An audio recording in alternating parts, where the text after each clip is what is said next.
బిస్మిల్లాహిర్రహమానిర్రహీం. లంచం గురించి హదీస్ ఏం చెప్తుందో ఒకసారి చూద్దాం. ముహమ్మద్ రసూలుల్లాహి సల్లల్లాహు అలైహి వారు ఏం చెప్పారు. ఎందుకంటే ఇప్పుడు కామన్గా లంచం అనేది కామన్ అయిపోయింది.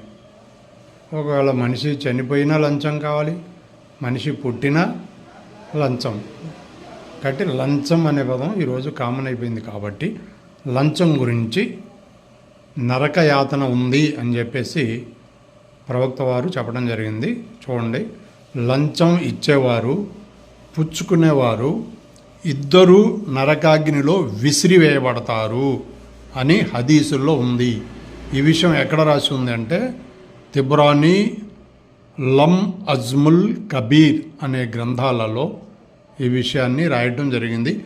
ముహమ్మద్ రసూలుల్లాహి సల్లల్లాహు అలైహి వారు ఈ విషయాన్ని క్లియర్గా చెప్పడం జరిగింది. కాబట్టి లంచం తీసుకునే వాళ్ళు జాగ్రత్తగా ఉంటారని ఆశిస్తున్నాను.